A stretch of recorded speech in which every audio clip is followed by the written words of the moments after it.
I have danced in the rain with pockets full of doubt and come out dry with dreams still clutched in my hands. I have sat in rooms where no one spoke my name, yet the silence spoke volumes to my soul. And you, sitting here with the weight of invisible wars on your back, you need to know one thing. Act as if everything always works out. Now I can hear your doubt whispering, but what if it doesn't? What if the job falls through? What if the love leaves? What if the road never clears? But baby, what if it does? What if your very belief could bend reality? What if faith, quiet, steady, and stubborn, was the architect of your tomorrow? You see, fear is loud and dramatic, but faith, oh, faith is a soft hum. You have to lean in to hear it, to feel it. And once you do, once you act as if the mountain will move, you'll watch the rocks shift beneath your feet. I'm not talking about blind hope. I'm talking about holy defiance, about staring down the storm with your chin high, telling the thunder, you may shake me, but you will not break me. When your hands are empty, keep them open. When the door closes, stand at the threshold like a witness waiting for resurrection. Because the universe is not deaf to your intention. It's only waiting for you to act as if the blessing is already yours. There is something divine in deciding, not hoping, not wishing, deciding. To walk with dignity through the chaos, to smile before the good news comes, to believe before the evidence arrives. And why should you stay until the end of this message? Because someone lied to you. Someone told you that the evidence of life was its success, but I'm here to say the evidence of life is your breath, your courage, your persistence. And by the time we reach the end of this truth together, you will not leave empty. You'll leave knowing your belief is not foolish, it's powerful. Your hope is not weak, it's dangerous. And your joy is revolutionary. So act. Not because the world has shown you favor, but because you have chosen to show up as if favor has never left your side. There comes a moment in every life when the evidence runs dry, when the facts on paper say no, when the bank account laughs at your dreams, when the mirror reflects more fear than courage. You look around and see closed doors, silent phones, hearts that walked away, and prayers that seemed to echo back without answer. And yet, in that very moment, where proof is nowhere to be found, faith begins to stir. Faith is not loud. It does not knock on your door with announcements or guarantees. Faith does not show up with receipts or evidence. It doesn't wait until the stars align. Faith whispers before the sun rises, before the storm clears, before the healing comes. It is the voice you hear when the world says nothing. To begin with, faith is to look into an empty field and see a harvest. It is to speak a name into a silent room and know someone will answer. It is to take one step on water and believe the waves will hold you, not because they have before, but because something deep in you knows they must. The world teaches us to seek proof before we believe. Show me the plan. Show me the numbers. Show me the guarantee. But life, the real life, the full life, does not unfold by logic alone. It unfolds by daring. It opens to the one who dares to say, I will try anyway. When a seed is planted, no one sees the roots grow first. No one applauds the dirt or the darkness. But beneath the surface, in a silence that feels like stillness, life is pushing forward. That is faith, the decision to water even when you see nothing sprouting, the willingness to wait without bitterness, to trust without a timeline. You must begin with faith because beginnings are rarely glamorous. Beginnings come with uncertainty, with stumbles, with small wins that look like failures to the untrained eye. You begin with faith when you start writing the book before a publisher calls, when you open the business before customers know your name, when you love again before your heart feels safe, when you forgive without an apology. All of that is faith. Proof will come, but only after. Proof is a follower, never a leader. It walks in after belief has done its work, after your hands have built something from invisible bricks, after your feet have walked paths you couldn't see. And when the proof finally arrives, people will call you lucky, blessed, chosen. But you will know the truth. You were simply brave enough to begin without it.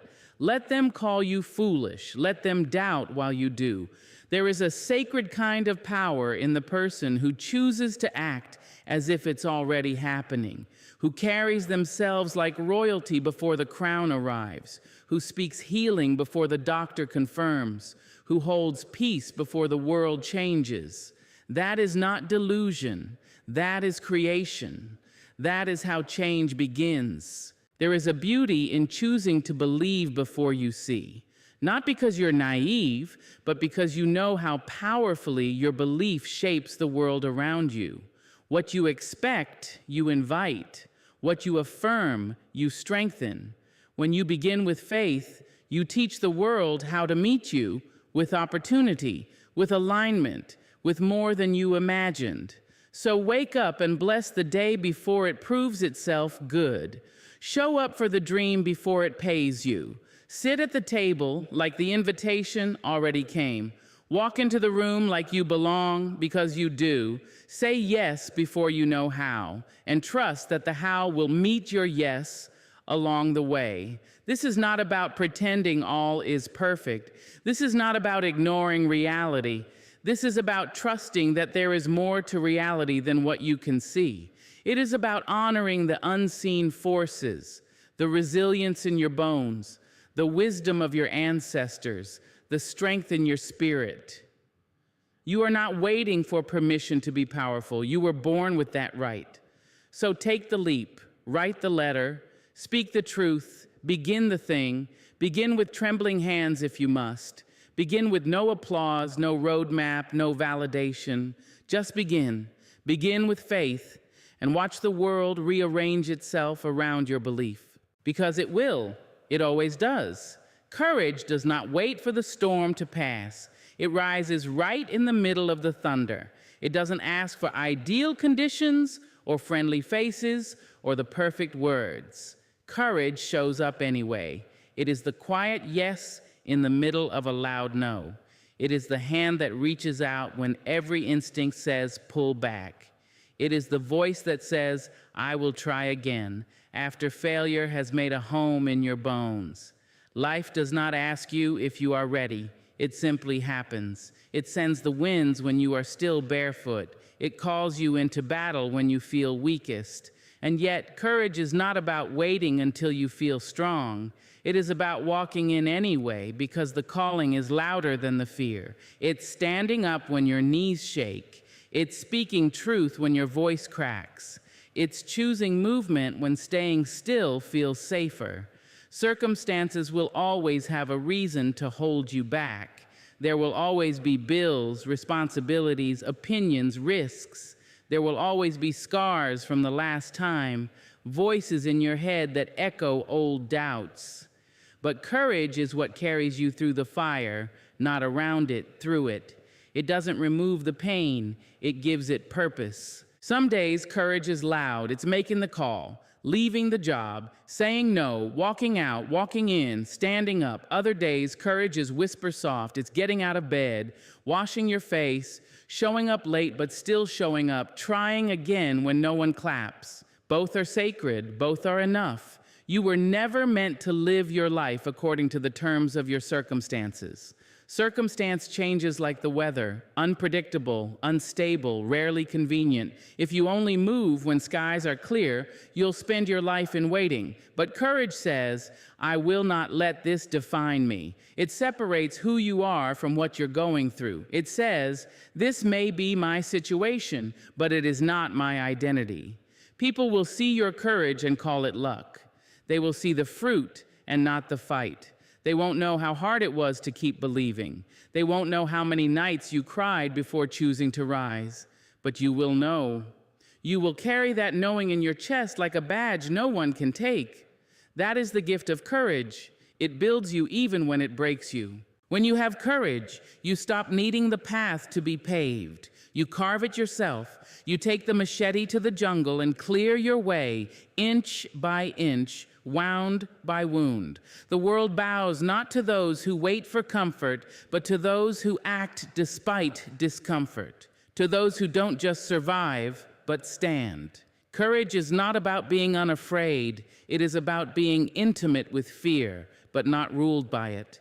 It is about knowing the danger and still choosing to walk through it because something in you says, this matters more.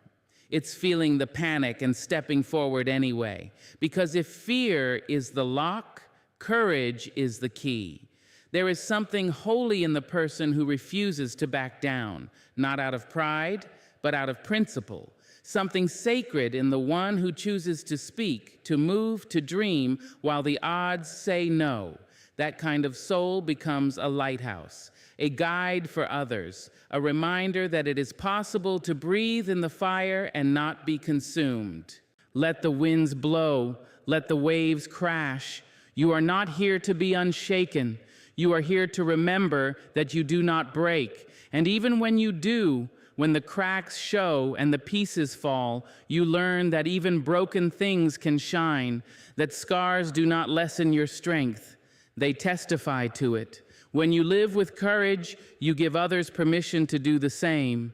You become a mirror, reflecting back the bravery they've forgotten they have. And that is the quiet revolution, not the kind made with noise, but the kind made with choice, every day, in every little moment. Courage over circumstance means your light is not dictated by the shadows around you, that your song is not silenced by the noise of trouble. It means you show up as if the victory is already yours, because you understand that showing up is the victory, that surviving is the win, that thriving, even for a moment in the face of it all, is a triumph worth celebrating. So walk forward, not because the road is easy, but because it is yours. Not because the storm has passed, but because your spirit is louder than the wind. Let the world see you. Let the world hear you. Let the world know you were never shaped by the circumstance. You were shaped by your courage. There is a kind of joy that does not wait for good news, a joy that rises not from ease, but from endurance. It does not bloom in springtime comfort, but grows defiantly from winter soil.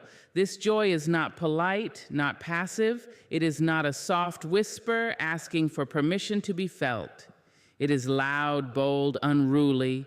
It is a fist raised in the face of sorrow.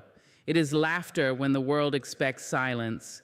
It is a flame that dances even when the wind howls. This joy is not fragile. It is forged.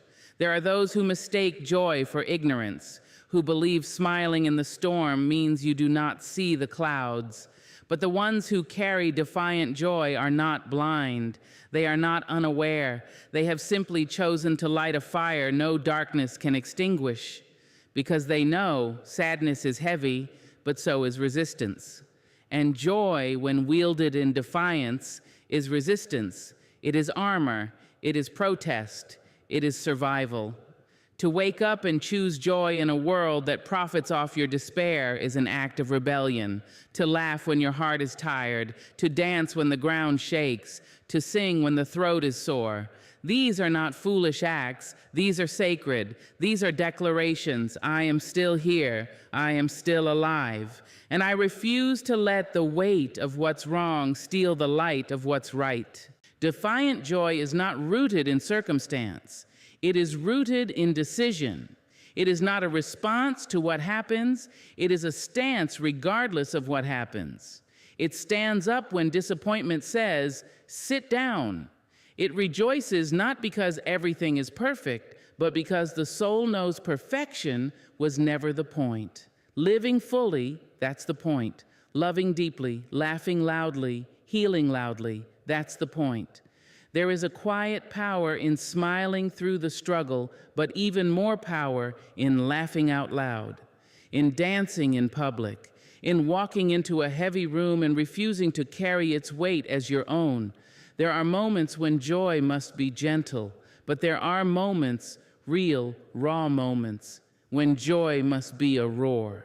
not to drown out the pain, but to remind it, you are not the only voice here. Some will not understand your joy. They will call it naive, untimely, inappropriate. They will ask how you can laugh in a time like this, and you will say, because I must, because joy is not a luxury. It is a necessity. It is breath. It is fuel. It is the only way to survive the crush without becoming crushed. There is a certain strength found only in those who choose joy despite loss, who sit at tables with one less chair and still offer gratitude, who walk through broken dreams with music in their ears, who cry, then dance, who grieve, then smile. This is not contradiction. This is truth in its fullest form, that joy and sorrow are not enemies, they are siblings, holding hands, carrying us through. And so, wear your joy like a shield. Let it shine in places meant to dim you. Let it echo in spaces where silence has tried to win. Let it be bright. Let it be bold. Let it confuse those who expect your suffering to swallow you whole. Let it remind you and them that your spirit is not made of fragile things. Because joy, when chosen freely, becomes strength, not the kind that clenches its fists, but the kind that opens its hands and still gives, still believes, still celebrates, still hopes. Joy, chosen in dark places, becomes a light, not one that burns out, but one that grows with every step. Let your joy be messy. Let it be honest. Let it be a song with cracked notes and true rhythm. Let it carry your story, not just the wins, but the wounds. Let it rise, not in place of pain, but alongside it. As a declaration, I feel it all, and I still choose this. And when the world grows too heavy and the news too dark and the burdens too many, return to your joy. Return not as a retreat, but as a rally. Remind yourself that joy is not the opposite of struggle. It is the answer to it. It is the part of you that says, I will not wait to be happy. I will not postpone my peace. I will live now. So do not tuck your joy away. Do not water it down for those who are uncomfortable with your brightness. Let it blaze. Let it burn. Let it speak volumes without needing permission. Because your joy, when it is defiant, is a weapon, and it is the kind the world cannot take from you. What you bring to the world, your thoughts, your focus, your energy, shapes the way the world meets you. Intention is not wishful thinking. It is not a casual hope whispered into the wind. It is a force, a compass, a silent architect behind every word, every step, every result. Your intention, clear, grounded, and honest, has the power to shape your outcome before a single thing has yet changed around you. We are taught to chase results, to measure our progress by what we can count, name, and touch. But long before the result ever arrives, your intention has already done its work. It is the seed in the soil, unseen but alive. It is the unseen current guiding the river of your decisions. It is what holds you steady when doubt whispers in your ear. And when you understand its power, you stop waiting for the world to change and start changing how you enter it. Your intention is not just what you want, it's what you're aligned with. Wanting peace is not the same as being willing to live peacefully. Desiring love is not the same as opening your heart to give it. Intention asks more of you. It demands presence. It calls for integrity. It requires that what you think, what you say, and how you move all begin to dance in rhythm. And when they do, the world responds. Not always immediately, and not always in the way you expect, but always eventually. When you move with a true intention, you change the energy around you.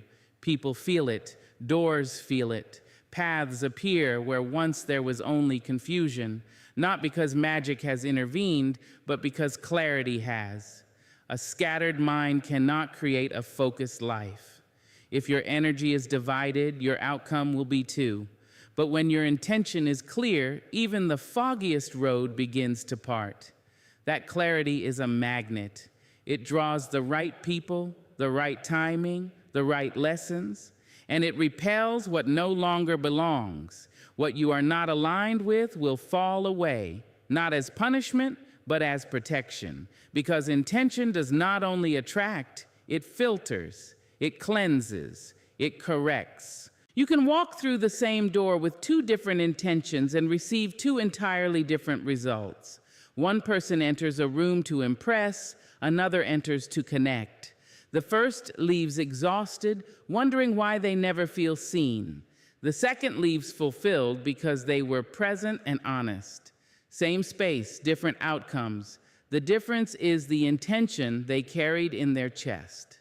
When you plant an intention with love, with courage, with service, it becomes alive.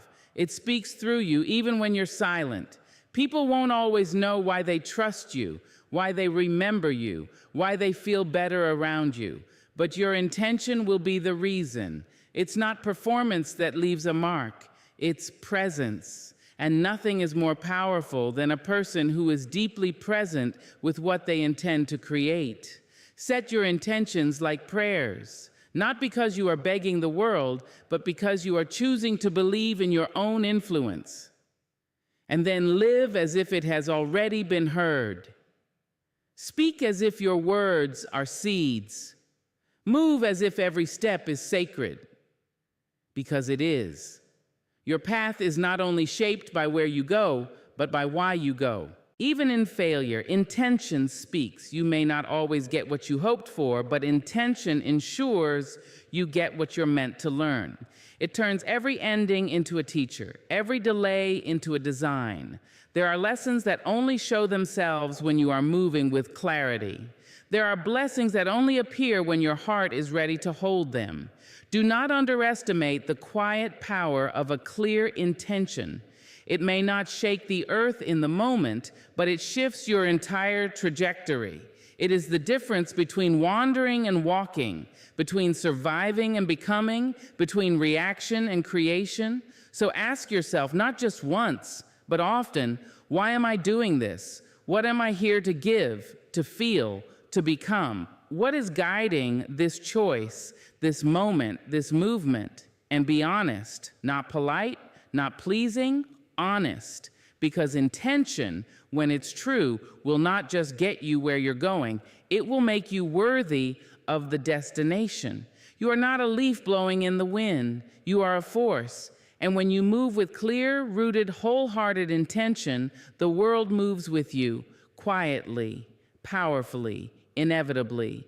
There comes a time in every journey when nothing around you supports the vision you hold inside. When the facts don't line up, when the numbers don't add up, when the people around you don't see what you see, when the mirror reflects exhaustion and the world offers silence where you longed for signs, this is the moment when belief is no longer a feeling, it must become a decision, a choice made not because of evidence, but in spite of it, not because it's easy, but because something deeper than reason knows it is necessary. To believe without proof is not foolishness, it is courage. It is standing on the edge of the unknown and saying, I still choose forward. It is trusting the seed before the sprout. It is investing in the unseen, not with blind hope, but with fierce conviction, because some truths live beneath the surface. Some miracles grow underground before they ever touch the light. You must understand your belief is not waiting on the world to agree with you. It is waiting on you to agree with yourself. The moment you choose to believe, you begin to change the shape of the reality around you. The atmosphere bends. The path begins to form. Your spirit gathers strength. Because belief is not passive. It's not sitting back and wishing. Belief is a verb. Belief builds. It drives action. It commands energy. It shifts outcomes. The world will try to teach you that belief comes after success, after validation, after someone tells you it's possible. But the truth is, belief must come first, before the applause, before the support, before the proof. That's the only way it becomes real. The future belongs to those who decide to believe when nothing says they should. You will not always feel like believing. There will be days when the disappointment weighs heavy, when the dream feels out of reach, when the failures scream louder than the promises. But belief is not about feelings. It's about commitment. You don't have to feel strong to be strong. You don't have to feel brave to be brave. You just have to keep showing up, keep saying yes, keep breathing life into what hasn't bloomed yet. There is something holy about believing in the unseen, about waking up and acting as if the answer is already on its way, about preparing for the door to open, even while you're still standing in the hallway. That kind of belief speaks to something ancient in us. It speaks to the same force that told the stars to shine, the same wisdom that tells a tree to reach for the sun before it ever sees the sky.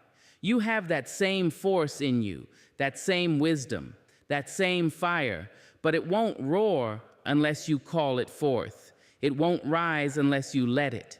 That's what belief does. It gives your power permission to speak, to move, to declare, I am here, I am ready. I am not afraid of the weight or the work or the wilderness. Some people will look at you and not understand. They will ask you why you keep going, why you keep trying, why you keep dreaming when the world keeps saying no.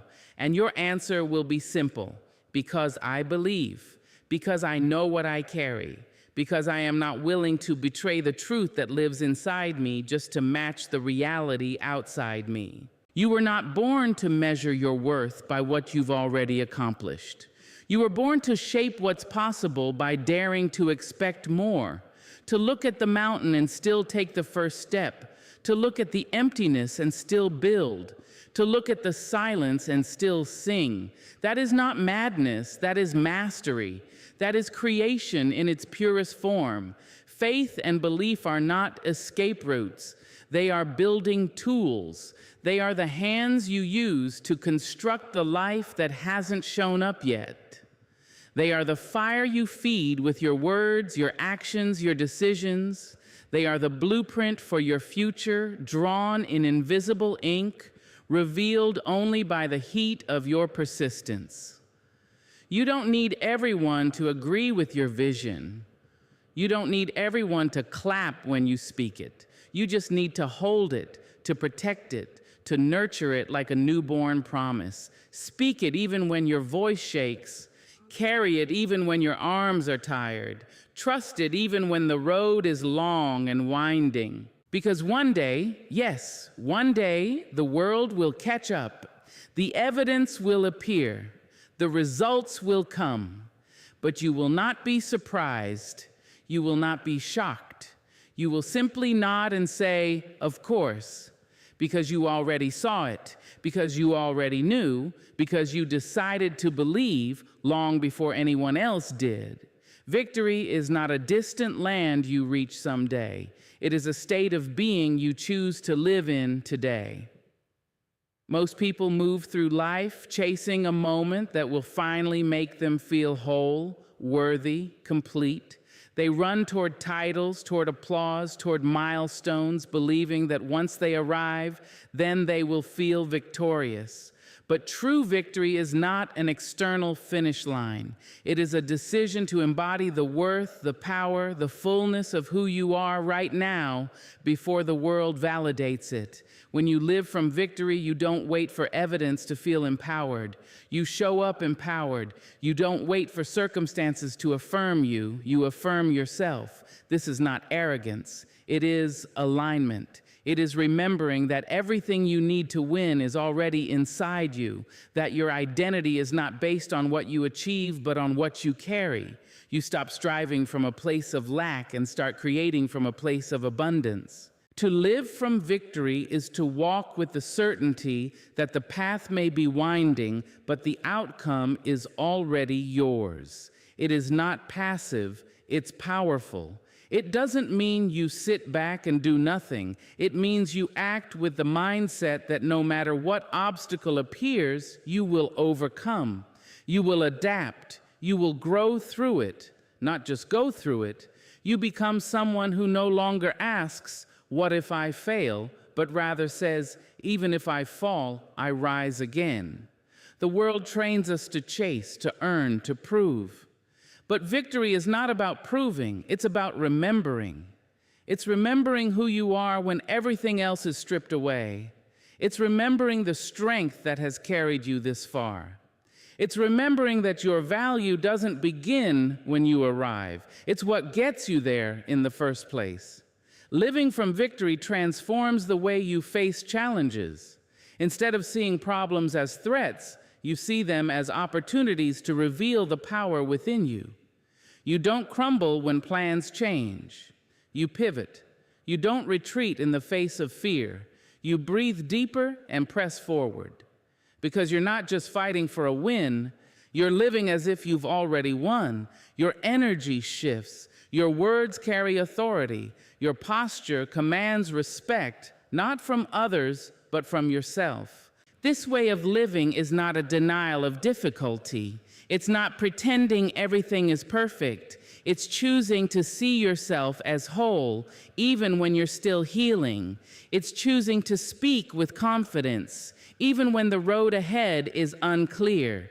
It's choosing to create, to love, to serve, as if success is not a question, but a certainty.